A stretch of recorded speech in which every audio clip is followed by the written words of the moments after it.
Yes Phir ఏక్ bar Modi సర్కార్ ఇదే BJP నినాదం.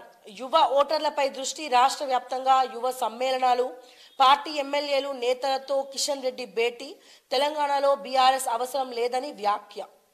సో వచ్చే పార్లమెంటు ఎన్నికల్లో యువ ఓటర్లను ఆకర్షించాలని చెప్పి బీజేపీ నిర్ణయించింది. వారిని పెద్ద ఎత్తున పార్టీలో చేర్చుకోవాలని చెప్పి సంకల్పించింది. ఇందుకు అనుగుణంగా గ్రామీణ పట్టణ ప్రాంతాల్లో యువ సమ్మేళనాలు స్ఫృతంగా నిర్వహించింది. కొత్తగా నమోదైన యువ ఓటర్ల వద్దకు వెళ్లేందుకు సిద్ధమవుతోంది. సోమవారం బీజేపీ రాష్ట్ర కార్యాలయంలో జరిగిన పార్లమెంట్ సమావేశాల్లో మరి కిషన్ రెడ్డి గారు మాట్లాడడం జరిగింది. బట్ వాస్తవమేనా, మూడోసారి కేంద్రంలో అధికారంలో, ఇందాక మనం ఆల్రెడీ దీని గురించి మాట్లాడుకున్నాం, అధికారంలో బీజేపీ వస్తుంది అని చెప్పి ఇండియా టుడే చెప్పింది. సో చాలా కూడా చెప్తా ఉన్నాయి. బట్ ఏంటంటే ఇక్కడ మరి తెలంగాణ పరిస్థితి ఎట్లా ఉండబోతోంది? కేంద్రంలో మళ్ళీ బీజేపీకి ప్రజలు ఇక్కడ తెలంగాణలో ఓట్లు వేయబోతున్నారా? సో యువత అంతా కూడా నరేంద్ర మోడీ అని చెప్తా ఉన్నారా?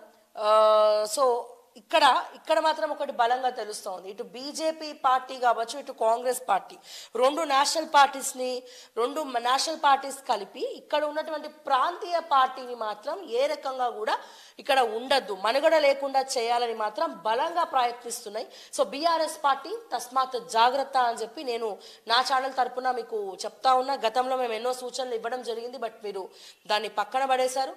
బట్ ఈసారన్నా ఇచ్చినటువంటి సలహాలను స్వీకరిస్తారని అనుకుంటున్నాను. దానికి అనుగుణంగా చేంజెస్ చేస్తారేమో అని చెప్పి భావిస్తూ ఉన్నాము. అండ్ ఎందుకు అంటే ఖచ్చితంగా వీళ్ళిద్దరు కూడా సీరియస్ తీసుకున్నారు. బీఆర్ఎస్ అనే ఒక ప్రాంతీయ పార్టీ తెలంగాణలో ఉండకూడదు అని ఇటు కాంగ్రెస్ అనుకుంటోంది, ఇటు బీజేపీ కూడా అనుకుంటోంది.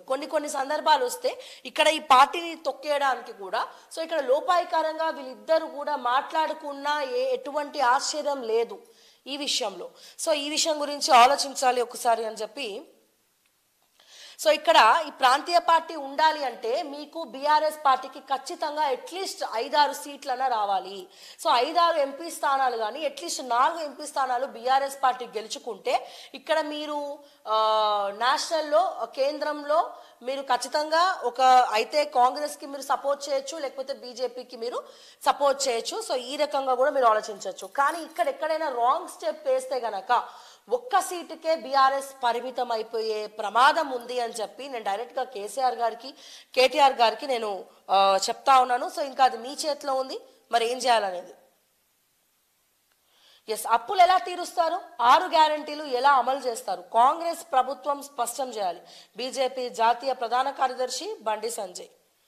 సో అప్పుల విషయానికి వస్తే అప్పులు మాత్రం చాలా ఉన్నాయి. గత ప్రభుత్వం చేసిందే చాలా ఉన్నాయి. బట్ ఒకటి, అభివృద్ధి చేయాలంటే ఖచ్చితంగా అప్పు చేయాలి. కానీ నేను మళ్ళీ చెప్తున్నా, అప్పులు చేయడం ఒక ఎత్తు, ఆ అప్పుని తీర్చాలి. ఏ రకంగా తీర్చాలి, ఏ రకంగా రాష్ట్రం అప్పులు ఉండకూడదు. సో అప్పు తీసుకోవడమే కాదు, ఆ అప్పుని తీర్చాలి. మరి తీర్చాలంటే దాని వేస్ ఏంటి, ఏ రకంగా మన ఆర్థిక నిపుణులు అనేది ఆర్థిక స్థిరత్వం అనేది పెంచుకోవాలి అనే విషయం కూడా బలంగా ఆలోచించాల్సిన అవసరం ఎంతైనా ఉంది అని చెప్పి కాంగ్రెస్ ప్రభుత్వాన్ని నేను గుర్తు చేస్తూ, సో మరిన్ని సీనియర్ నాయకులతోటి కావచ్చు, లేకపోతే ఫైనాన్స్ డిపార్ట్మెంట్స్తో కావచ్చు, మరి ఏ రకంగా మన అప్పులన్నీ కూడా క్లియర్ అవ్వాలి, తీసుకున్న అప్పులు మళ్ళీ కూడా మనం కట్టేటట్టు ఏ రకంగా ప్లాన్ చేయాలి, ఏం చేస్తే బాగుంటుంది అనేది కూడా ఒకసారి తెలంగాణ ప్రభుత్వం కూడా ఆలోచించాలి.